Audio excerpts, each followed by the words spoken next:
सदियों से बहुत सारे मिथ पैरालिसिस को लेकर चले आ रहे हैं। जब भी मेरे पास कोई कॉल आता है तो लोगों के अलग अलग मिथ आते हैं और बोलते हैं कि सर पैरालिसिस के अंदर ऐसा होता है क्या, क्या इस कंडीशन में ऐसा होता है, क्या ये करने से जल्दी ठीक हो जाता, या फिर आज के इस वीडियो में मैं इन्हीं टॉपिक के ऊपर बात करूंगा कि यदि आप पैरालिसिस के पेशेंट हैं और आपको कई लोग अलग अलग सलाह देते हैं, क्या वो सही है या फिर नहीं है, सही है तो कितने हद तक सही है और नहीं है तो उसके पीछे कारण क्या है। नमस्कार दोस्तों, मेरा नाम डॉक्टर सुमित सौरिया, मैं एक न्यूरो फिजियोथेरेपिस्ट हूँ और पैरालिसिस एक्सपर्ट हूँ। आज के इस वीडियो में मैं इन्हीं टॉपिक के ऊपर बात करूंगा। यदि आप भी पैरालिसिस के पेशेंट हैं तो हमसे जुड़े रहिए। हमने और भी पैरालिसिस से रिलेटेड बहुत सारी वीडियोस बनाई हैं, तो वहां जाकर आप अपनी एक्सरसाइज की वीडियो भी देख सकते हैं, आपकी कंडीशन के बारे में भी जान सकते हैं। तो चलिए वीडियो को ज़्यादा लंबी ना करते हुए वीडियो को शुरू करते हैं। तो सबसे पहला और सबसे बड़ा मिथ ये आता है कि लोगों को ये लगता है कि यदि किसी को पैरालिसिस हुआ है तो वो कभी ठीक नहीं होगा। तो ऐसा होता है या नहीं होता, तो इस वीडियो में मैं आपको जवाब देता हूँ। देखिए क्या होता है, पैरालिसिस की रिकवरी होती है, पैरालिसिस में इलाज मिलता है और पैरालिसिस का पेशेंट ठीक भी होता है। आपने देखा होगा कई पैरालिसिस, जब किसी को पैरालिसिस अटैक आता है या स्ट्रोक होता है तो कुछ टाइम तक वो बेड पर ही लेटा रहता है, लेकिन बेड के बाद धीरे धीरे वो उठना शुरू करता है, खड़ा होना शुरू करता है और चलना शुरू करता है। भले प्रॉपर ना चल पाए लेकिन चलता तो है ना। यदि प्रॉपर ना बैठ पाए लेकिन बैठता तो है ना। भले सपोर्ट के साथ चल रहा है, भले सपोर्ट के साथ उठ रहा है, बैठ रहा है, हो तो रहा है ना। तो ये भी एक रिकवरी होती है। यदि पैरालिसिस होने के बाद पेशेंट को रिकवरी नहीं मिलती तो पेशेंट हमेशा बेड पर ही लेटा रहता, वो बेड से ना ही करवट ले पाता ना ही बैठ पाता, ठीक है ना। तो ऐसा नहीं है कि पैरालिसिस होने के बाद पेशेंट को रिकवर नहीं होती या रिजल्ट नहीं आते। बस ये डिपेंड करता है कि पेशेंट को सीवियरिटी कितनी है, उसके हिसाब से पेशेंट की रिकवरी आप अनुमान लगा सकते हैं। कई बार आपने देखा होगा, जैसे एक हॉस्पिटल के अंदर यदि दो पेशेंट है तो दोनों पेशेंट को स्ट्रोक हुआ है तो एक पेशेंट को रिकवरी बहुत जल्दी देखने को मिलती है। हॉस्पिटल के अंदर ही वो पेशेंट उठना, बैठना, खड़ा होना, चलना शुरू कर देता है। लेकिन दूसरे पेशेंट को यदि आप देखते हैं तो वो बेड पर ही लेटकर अपने घर तक जाता है और 6 महीने बाद वो उठना, खड़ा होना, बैठना और चलना शुरू करता है। ऐसा क्यों होता है? देखिए, पहले भी मैंने इसके बारे में वीडियो में बताया है। कोई भी पेशेंट जिसको स्ट्रोक होता है या इस कंडीशन से सर्वाइव करता है, उसकी रिकवरी डिपेंड करती है उसकी सीवियरिटी कितनी है। हो सकता है किसी पेशेंट को 1% इंजरी हुई हो सकता है किसी को 10% इंजरी हुई हो सकता है किसी को 50% इंजरी हुई हो। अब आप ये बोलेंगे कि सर मेरे सामने का ही पेशेंट है, इन्हें मुझसे पहले का पैरालिसिस अटैक आया है, लेकिन इनकी कंडीशन बेहतर कैसे हुई, मेरी कंडीशन बेहतर क्यों नहीं हुई? तो इसका रीजन ये होता है कि उनकी जो सीवियरिटी थी वो कम थी, जो ब्रेन का पार्ट था वो कम डैमेज हुआ था और उनकी जो कंडीशन है, उनकी जो बॉडी है वो थोड़ी ठीक है। कई बार ऐसा भी देखा होगा आपने कि कम उम्र के बच्चों के अंदर रिजल्ट जल्दी मिलता है, ज्यादा उम्र के लोगों के अंदर रिजल्ट लेट मिलता है। तो देखिए, ये सब डिपेंड होता है उसकी हीलिंग प्रोसेस पर। पेशेंट की हीलिंग जो डिपेंड होती है वो उसकी बॉडी पर होती है। जितनी फिट बॉडी उनकी रहेगी उतनी जल्दी हीलिंग होगी। आपने देखा होगा, जैसे कई बार ऐसा, आप एक एग्जांपल ये ले सकते हैं कि एक बच्चा जो 18 या 15 साल का है उसको पैरालिसिस अटैक आया है और एक एज्ड पर्सन जो 65 ईयर का है उसको पैरालिसिस आया है सेम डे सेम टाइम पर, ठीक है। लेकिन कुछ टाइम इलाज लेने के बाद, 1 हफ्ते इलाज लेने के बाद जब हम देखते हैं कि जो एजेड पर्सन था उसको बहुत जल्दी रिकवरी मिल गई, वो जल्दी खड़ा होने लग गया, जल्दी चलने लग गया, दौड़ने भी लग गया और नॉर्मल पहले की तरह हो गया। हाँ, जो 4-5% है जो थोड़ी सी प्रॉब्लम उसको आ रही है, लेकिन जो 18 साल का बच्चा है वो अभी बेड से उठ ही नहीं पा रहा, 1 महीना हो चुका। तो ऐसा क्यों हो रहा है, मैंने आपको बता चुका हूँ। ये डिपेंड करता है पेशेंट की सीवियरिटी पर, ये एज पर डिपेंड नहीं करता। लोगों को लगता है कि ज्यादा उम्र के लोगों को जल्दी रिजल्ट आता है, लेट रिजल्ट आता है, और जो कम उम्र के लोगों को उनको जल्दी रिजल्ट आता है। तो ऐसा कुछ भी नहीं है। तो जो भी होता है वो पेशेंट की बॉडी के हिसाब से होता है। पेशेंट की बॉडी यदि फिट रहेगी, हीलिंग प्रोसेस अच्छी रहेगी, ब्रेन का डैमेज कम रहेगा और सही टाइम पे यदि उसको ट्रीटमेंट मिला होगा तो उसकी रिजल्ट देखने को जल्दी मिलेगा, ठीक है। अब आते हैं हमारे सेकंड मिथ की ओर। लोगों को ऐसा लगता है कि इस कंडीशन में 2 महीने, 3 महीने या फिर 6 महीने के अंदर ही पेशेंट को रिकवरी मिलती है और इसके बाद रिकवरी मिलना बंद हो जाती है। तो क्या ये सही है? तो मैं आपको बोलूँगा ये बिल्कुल गलत है, ये बिल्कुल भी सही नहीं है। क्योंकि देखिए हमारी बॉडी डेली नई सेल्स बनाती है, डेली नई सेल डिजनरेट होती हैं, डेली नई सेल बनती हैं, ठीक है। ऐसा ही होता है यदि आप सही से इलाज लेते हैं। तो मैंने ऐसा भी देखा है कि 10 साल 15 साल के पेशेंट को भी कम समय में रिजल्ट देखने को मिला। अब वो मुझसे बोलते हैं कि सर 2 महीने 3 महीने तक हम थेरेपी तो करा रहे हैं, 6 महीने हो गए, हमें 1 साल हो गया, लेकिन हमारी थेरेपी में रिजल्ट रुक गया। ऐसा क्यों हो रहा है? यदि आपने जो बोला कि पेशेंट को 6 महीने तक रिकवरी मिलती है, 6 महीने के बाद भी रिकवरी मिलती है, तो मुझे तो 1 साल हो गया लेकिन मेरी रिकवरी स्टेबल क्यों हो गई, मुझे रिकवरी क्यों नहीं मिल रही? तो इसका कारण जो होता है वो ये होता है कि सही से आपका डायग्नोसिस नहीं हो रहा, या फिर सही तरीके से आपका ट्रीटमेंट नहीं चल रहा है। सही तरीके से नहीं चल रहा है मतलब कई बार हम एक ही एक्सरसाइज को 6 महीने, 8 महीने, 10 महीने, 1 साल तक कंटिन्यू करते हैं। अब आप मुझे ये बताइए, जो मसल इनएक्टिवेट थी, आपने उसको 6 महीने, 1 साल या 1.5 साल तक आपने थेरेपी कराई, उसको एक्टिवेट कर लिया। इसके बाद जो इनएक्टिवेट मसल है, क्या आपने उस पर काम करना शुरू करा? क्या आपके जो थेरेपिस्ट हैं या जो आप एक्सरसाइज कर रहे हैं वो हर एक मसल्स के लिए कर रहे हैं?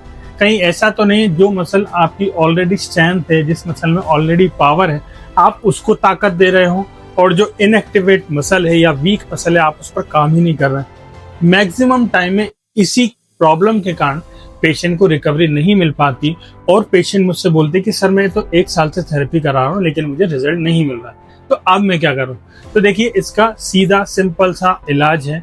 आप जो भी आपके नियर बाय थेरेपिस्ट है आप वहां पर जाइए, आप प्रॉपर असेसमेंट कराइए, आपकी जो कंडीशन है उसके हिसाब से आप अपनी एक्सरसाइज करवाइए। आप उन मसल को थोड़ा इग्नोर कर सकते हैं जो ऑलरेडी एक्टिवेट हैं और अच्छी खासी स्ट्रेंथनिंग जिसके अंदर है, उनको आप एक्सरसाइज को अवॉइड करिए, और अवॉइड नहीं भी करना तो थोड़ी सी एक्सरसाइज को ऐड कर सकते हैं। लेकिन आपका जो मेनली जो फोकस होना चाहिए वो इनएक्टिवेट मसल, वीक मसल और इनएक्टिवेट नर्व पर होना चाहिए, ना कि एक्टिवेट मसल पर। अब आते हैं हम तीसरे मिथ की ओर। लोगों को ऐसा लगता है कि जो पैरालिसिस की कंडीशन है वो सिर्फ दवाइयों से ठीक होती है, इसके अलावा और कोई इलाज नहीं है जिससे वो ठीक हो सके। तो देखिए मैं आपको एक चीज बताता हूँ। सबसे पहले आपको ये समझना पड़ेगा कि यदि आपको स्ट्रोक हुआ है या फिर हेमरेजिक ब्लीड हुआ है, आपके ब्रेन इंजरी हुई है, और उसके कारण जो नर्व इंजर्ड हुआ है या ब्रेन का पार्ट जो इंजर्ड हुआ है, उससे आप हीलिंग मेडिसिन से तो कर सकते हैं, ठीक है। एक लिमिट तक उससे हीलिंग होने लगती है। वो आप अपने सप्लीमेंट से भी ले सकते हैं, एक्सटर्नल सोर्स से भी ले सकते हैं, खाने पीने से भी आप अपनी हीलिंग को बढ़ा सकते हैं, ठीक है। अब एलोपैथी कहाँ काम करती वो समझिए। देखिए किसी पेशेंट को यदि पैरालिसिस का अटैक आया है तो वो उसकी जो मेडिसिन होती हैं, जैसे हाइपरटेंसिव ड्रग जो आपके बीपी को कंट्रोल करती है, जो आपको शुगर को कंट्रोल करती है, जो थायराइड को कंट्रोल करती हैं, जो आपके झटके या सीजर्स को कंट्रोल करती हैं, या फिर जो आपके लिपिड को कंट्रोल करती हैं, इन मेडिसिन को कभी भी बंद मत कीजिएगा।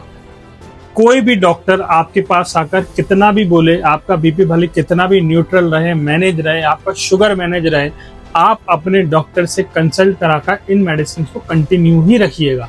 अब इसका कारण मैं बताता हूँ। कई पेशेंट मेरे पास आते हैं और बोलते हैं कि सर मैं 2 महीने से एलोपैथी ले रहा हूँ, 3 महीने से 6 महीने से एलोपैथी ले रहा हूँ, तो मैंने बीपी की जो दवाई है वो बंद कर दी क्योंकि मेरा बीपी नॉर्मल रहता है, मैंने शुगर की मेडिसिन बंद कर दी क्योंकि मेरा शुगर मेंटेन रहता है, और फिर कुछ टाइम बाद जब उनको देखते हैं तो उनको स्ट्रोक का अटैक फिर से आ जाता है। ऐसा क्यों? क्योंकि क्या होता है, आपका ब्रेन जो होता है कहीं ना कहीं उसके अंदर वीकनेस तो आ चुकी है, जरा सी इंजरी उसको और सीवियरिटी के अंदर ले जा सकती है। कई बार ऐसा होता है कि बीपी जो होता है कुछ सेकंड के लिए एकदम से शूट अप होता है और एकदम से डाउन हो जाता है। जब आप चेक करते हैं तो आपको न्यूट्रल दिखता है, लेकिन 24 घंटे के अंदर ऐसा नहीं होता कि आपका बीपी शूट अप ना हो। तो इसीलिए आप ऐसी कोई भी गलती मत कीजिए जिससे आपको स्ट्रोक होने के चांसेस फिर से हो जाए। यदि आपकी एलोपैथी की मेडिसिन चल रही तो आप इसको चलते रहने दीजिएगा, इसको बंद मत कीजिएगा। अब बात करते हैं कि सिर्फ मेडिसिन से ही इसका इलाज होता है क्या? तो इसका जवाब है नहीं। कई लोग मुझसे बोलते हैं कि सर मैं एलोपैथी का इलाज ले रहा हूँ, मैंने फिजियोथेरेपी नहीं ली, फिजियोथेरेपी मैंने नहीं कराई है, तो क्या मुझे फिजियोथेरेपी कराना चाहिए? तो देखिए आपकी जो मेडिसिन होती है, जो आपकी कंडीशन हुई है उसको रोक सकती है, उसको स्टेबल कर सकती है, लेकिन उसको रीजनरेट नहीं कर सकती। कोई भी मेडिसिन आपकी कंडीशन को बेहतर नहीं बना सकती। आपको बेहतर बना सकती, आपके बीपी, शुगर, या जो भी प्रॉब्लम्स आपके इंटरनल प्रॉब्लम आती है उसको शूट अप होने से या डाउन होने से बचा सकती है। लेकिन जो नर्व इंजर्ड हो चुके हैं उसको री एजुकेशन कराने का काम सिर्फ फिजियोथेरेपिस्ट के पास होता है। ठीक है, तो कभी भी ध्यान रखिए, आप अपनी मेडिसिन तो लीजिए, कोई दिक्कत नहीं, लेकिन फिजियोथेरेपी को कंटिन्यू कराइए। अब कई लोग मुझसे बोलते हैं कि क्या सर मुझे एलोपैथी लेना, एलोपैथी के साथ साथ आयुर्वेदिक या होम्योपैथी लेना चाहिए कि नहीं लेना चाहिए, या फिर आयुर्वेदिक लूं और होम्योपैथी को बंद कर सकता हूँ क्या? तो उसका भी जवाब मैं इस वीडियो में दे देता हूँ। देखिए, ऐसा नहीं होता। यदि आप एलोपैथी ले रहे हैं, ठीक है, तो एलोपैथी को छोड़िए मत। चाहे आप आयुर्वेदिक लेना चाह रहे हैं, चाहे होम्योपैथी लेना चाह रहे हैं, चाहे फिजियोथेरेपी करा रहे हैं, तो आप ये ध्यान रखिएगा, कभी भी आप अपनी एलोपैथी मेडिसिन को मत बंद कीजिएगा। चाहे आप कोई सी मेडिसिन या कोई जो आपको रास्ते बता रहे हैं, आप जो करना चाहते कर सकते हैं, लेकिन मेरा सजेशन ये रहेगा कि आपको बंद मत कीजिए, क्योंकि रिपीट होने के चांसेस बहुत ज्यादा होते हैं। अब आते हैं हमारे चौथे मिथ की ओर। एक पेशेंट का मेरे पास कॉल आया और मुझसे बोलते कि सर मुझे 6 महीने पहले पैरालिसिस हुआ था और मैं अभी बेड पर ही हूँ, तो क्या मुझे एक्सरसाइज करनी चाहिए या नहीं करनी चाहिए? तो मैंने जब उनकी हिस्ट्री ली तो मुझसे बोलते हैं कि सर मैं 6 महीने से बेड पर ही लेटा रहता हूँ, मुझे डॉक्टर ने मना किया है कि आप इस पे बेड से उठिएगा मत, क्योंकि आपको दिक्कत फिर से हो जाएगी, आपको स्ट्रोक फिर से हो जाएगा। तो क्या मैं एक्सरसाइज को कंटिन्यू कर सकता हूँ या एक्सरसाइज जो है उसको चालू कर सकता हूँ? मुझे चालू करना चाहिए या नहीं करना चाहिए? तो एक सबसे बड़ा मिथ पेशेंट का ये होता है कि यदि ये कंडीशन उनको हुई है तो वो बेड पर ही लेटे रहते हैं, जो कि सबसे बड़ी गलती होती है। ठीक है, क्या होता है, बेड पर लेटे रहने के साथ साथ आपकी जो मसल जो एक्टिव भी है ना, वो भी इनएक्टिवेट हो जाती है। कई पेशेंट ऐसे मैंने देखे हैं जिनकी मसल में पावर था, मसल में स्ट्रेंथ था, सारी चीजें अच्छी थी, लेकिन जब उनको डॉक्टर ने के पास वो कंसल्ट करने गए, उनको डॉक्टर ने बोला कि आप बेड से उठिएगा मत, आप थेरेपी मत कराइए, आप ये ट्रीटमेंट मत लीजिए, वो ट्रीटमेंट मत लीजिए, और सिर्फ मेडिसिन कंटिन्यू करने दीजिए।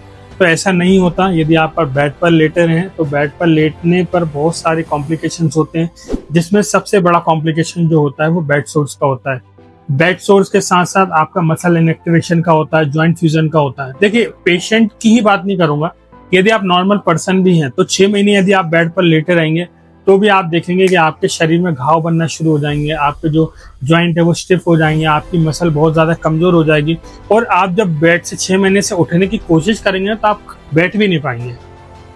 तो ऐसा क्यों होता है? हम जरूरत से ज्यादा उस मसल को रेस्ट दे देते हैं, जिसके कारण लेटे लेटे भी मसल वीक हो जाती है, और पेशेंट जब 6 महीने बाद रिकवरी करने का सोचता है तो उसकी रिकवरी और ढीली हो जाती है। तो कभी भी ध्यान रखिएगा, यदि आपको स्ट्रोक हुआ है तो नेक्स्ट डे से आपके जैसे वाइटल स्टेबल हो जाए, सारी चीज स्टेबल हो जाए, तो नेक्स्ट डे से आप अपने फिजियोथेरेपी को कंटिन्यू रखने शुरू कीजिएगा, चाहे आप उसको परफॉर्म कर पाए या ना कर पाए। यदि आप बेड पर लेटे रहेंगे तो आपको उठाने वाला दुनिया में कोई नहीं होगा। अब आते हैं हमारे लास्ट मिथ की ओर। लोगों को ऐसा लगता है कि पैरालिसिस होने के बाद उनकी जिंदगी वापस पहले जैसे नहीं होगी, वो अपना काम खुद से नहीं कर पाएंगे और वो बेड पर ही लेटे रहेंगे या फिर कोई भी एक्टिविटी नहीं कर पाएंगे। तो देखिए, ऐसा नहीं होता। यदि आपने सुना होगा कि हमारा जो ब्रेन होता है वो 6% 7% ही काम करता है, बाकी 95% 94% हम उसको एक्टिवेट ही नहीं कर पाते, हम उसका यूज ही नहीं कर पाते। तो यदि आप एक अच्छी प्लानिंग के साथ थेरेपी करेंगे तो आप बचा हुआ 95% को भी यूज कर सकते हैं। भले आप उसको 2% भी आपने बढ़ा लिया तो आपका काम बहुत ही इजी हो जाएगा। ठीक है, लोगों को ऐसा लगता है कि पैरालिसिस होने के बाद वो अपनी एक्टिविटी को नहीं कर पाएंगे, तो ये सबसे बड़ी गलतफहमी है, और इस गलतफहमी के कारण वो एक्सरसाइज ही नहीं करते और अपनी पूरी होप खो जाते हैं, और जिंदगी भर इसी मिथ में वो रहते हैं कि मैं कभी ठीक नहीं होऊंगा। जितने भी पेशेंट वो देखते हैं वो ठीक नहीं होते, लेकिन ऐसा नहीं होता। आप हमारे सेंटर पर आइए, आपको यहाँ पर ऐसे पेशेंट भी मिलेंगे जो चलते हैं, वो दौड़ते हैं, सारे काम खुद से करते हैं, लेकिन थोड़ी सी प्रॉब्लम जो बचती है उसके लिए मेरे पास आते हैं। और कई पेशेंट ऐसे भी आते हैं जो बेड पर हमारे पास आए थे, अभी चल रहे हैं, उठ रहे हैं, बैठ रहे हैं और अपना काम खुद से कर रहे हैं। तो ये डिपेंड करता है कि आपकी सीवियरिटी के टाइम आपने किस तरीके से ट्रीटमेंट लिया, आपके जो कंडीशन है आपने अपने कंडीशन को किस तरीके से डील किया, इस पर डिपेंड करता है, और आपकी रिकवरी भी इसी चीज पर डिपेंड करती है। सही ट्रीटमेंट, आपको सही दिशा, ये सारी चीजें क्या आपकी रिकवरी को बहुत ही अच्छा कर सकते हैं। गलत ट्रीटमेंट, गलत डायरेक्शन आपकी कंडीशन को बेकार कर सकते हैं। तो सही ट्रीटमेंट आप लीजिए, सही असेसमेंट कराइए और सही जगह पर इलाज लीजिए, तो आपको सही से रिजल्ट मिलेगा और कम समय में मिलेगा। तो ये थे कुछ 5 बेसिक से मिथ जो हर पैरालिसिस पेशेंट को होता है, डाउट होते हैं, कंफ्यूजन में रहते हैं और इस कंफ्यूजन को पकड़कर वो जिंदगी भर बैठे रहते हैं और अपनी कंडीशन को दिन ब दिन बेकार बनाते रहते हैं। तो कैसा लगा आपको वीडियो हमें कमेंट बॉक्स में जरूर बताइएगा। कौन इस वीडियो को कहाँ से देख रहा है आप हमें बताइएगा, ठीक है, ताकि हमें भी मोटिवेशन मिले। ज़्यादा से ज़्यादा लाइक और शेयर सब्सक्राइब कीजिएगा ताकि हमें भी मोटिवेशन मिले। और यदि आप किसी टॉपिक पर वीडियो चाहते हैं तो आप हमें कमेंट बॉक्स में कमेंट कर सकते हैं, हम उस पर वीडियो जरूर बनाएंगे। यदि आप हमसे ट्रीटमेंट लेना चाहते हैं तो हमारा सेंटर पुणे, लखनऊ और भोपाल के अंदर सिचुएटेड है। तीनों में से आप कहीं पर भी जा सकते हैं। तीनों जगह पर आपको रहने, खाने और 2 टाइम ट्रीटमेंट की फैसिलिटीज अवेलेबल कराएंगे। हम एक दिन में 6 से 7 घंटे थेरेपी कराते हैं, जिसमें एक टाइम में अपर बॉडी का और एक टाइम में लोअर बॉडी, मतलब 3 साढ़े 3 घंटे अपर बॉडी और 3 साढ़े 3 घंटे लोअर बॉडी की एक्सरसाइज कराते हैं, जिससे पेशेंट को कम समय में रिजल्ट मिलता है। तो चलिए मिलते हैं हमारे नेक्स्ट वीडियो में। धन्यवाद।